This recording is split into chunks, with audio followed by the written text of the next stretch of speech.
Hello everyone, আসসালামু আলাইকুম। All about food channel থেকে আপনাদের সবাইকে স্বাগতম জানাচ্ছি।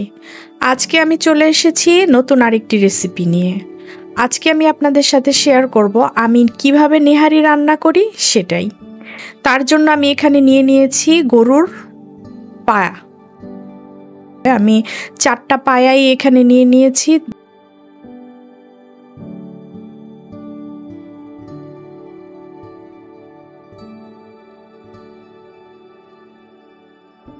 আজকে আমি এটা 5-6 ঘন্টা ধরে রান্না করব, সেটাই আমি আপনাদের সাথে শেয়ার করব। এখানে আমি নেহারি রান্না করার জন্য যতটুকু পানি লাগে একবারেই সে পানিটা দিতে হবে। আমি পায়াগুলো ভালো করে ধুয়ে পরিষ্কার করে এটার মধ্যে হালকা হলুদ, হালকা মরিচের গুঁড়া, হালকা ধনিয়ার গুঁড়া, তেজপাতা আর পরিমাণ মতো লবণ দিয়ে বসিয়ে দিয়েছি।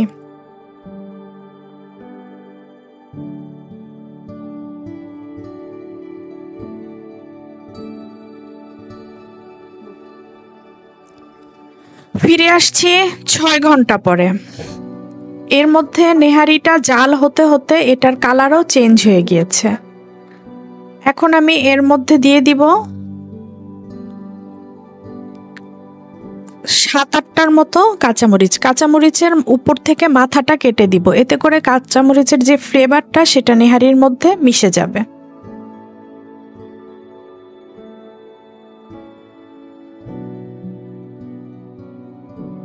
যেহেতু নেহারিটা আমি সাথে সাথেই রান্না করে ফেলেছি, একদিনের মধ্যেই রান্না করব, সেই জন্য আমি নেহারির মধ্যে এখন ঝোলটা গাঢ় করার জন্য এটার মধ্যে আমি কিছু ময়দা ভেজে নিয়েছি। ভেজে সেটা পানি দিয়ে পেস্ট করে তারপরে নেহারির মধ্যে দিব, এতে করে কোনো রকম গন্ধ হবে না আর ঝোলটাও ঘন হয়ে আসবে।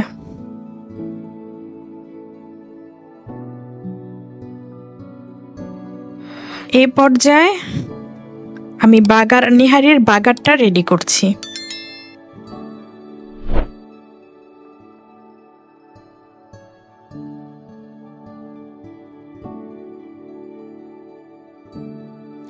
এই জন্য আমি দিয়ে দিব 3 কাপ পেঁয়াজ কুচি, দিয়ে দিচ্ছি রসুন কুচি 4 টেবিল চামচ,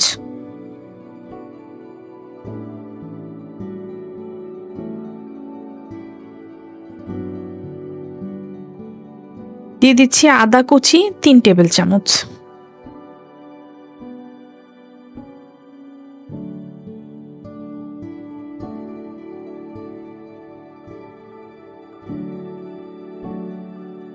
বাগারটার জন্য আমি দিয়েছি সরিষার তেল।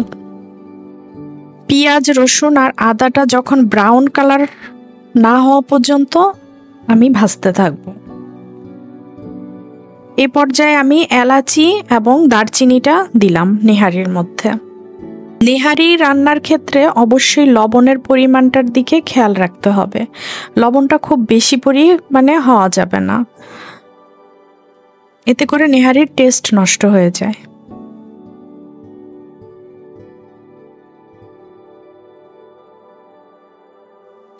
আমার পেঁয়াজ, রসুন আর আদা গোল্ডেন ব্রাউন হয়ে গিয়েছে।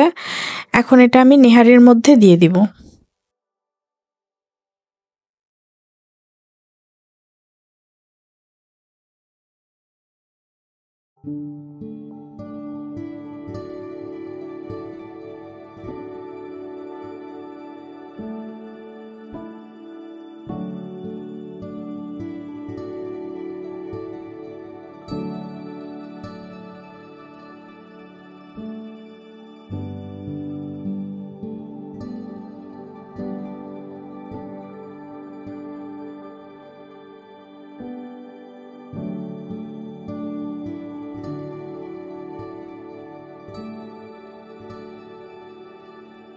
উপর থেকে জিরার গুঁড়ি 2 টেবিল চামচ,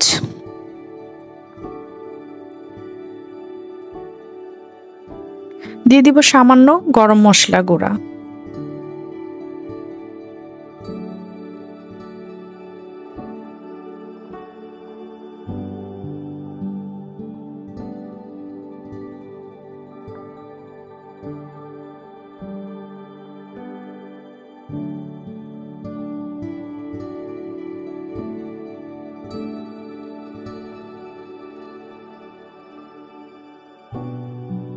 এভাবেই আমি বাসায় তৈরি করি নেহারি, আর এটা খেতেও খুব সুস্বাদু হয়।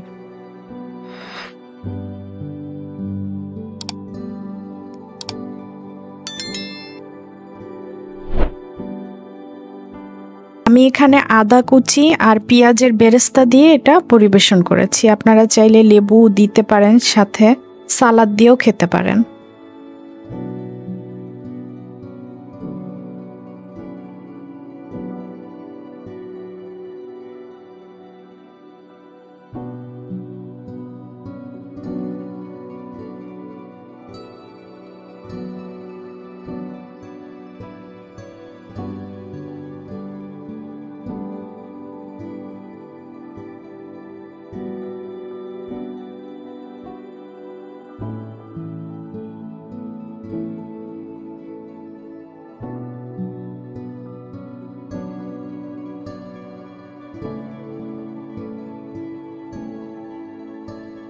দেখতে পাচ্ছেন আমার নেহারিটা কত সুন্দর হয়েছে, আর খেতেও অসাধারণ। এইরকম একটা নেহারি আপনারা সাদা রুটি, চালের রুটি, নান বা তন্দুর রুটি, পরোটা, যে কোনো কিছুর সাথেই খেতে পারেন।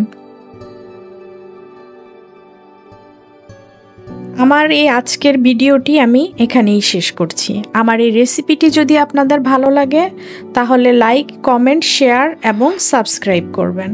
আর আমার প্রতি যদি আপনাদের কোনো সাজেশন থাকে অবশ্যই কমেন্টস করে জানাবেন। দেখা হবে পরের কোনো ভিডিওতে। সে পর্যন্ত ভালো থাকবেন, সুস্থ থাকবেন। আল্লাহ হাফেজ।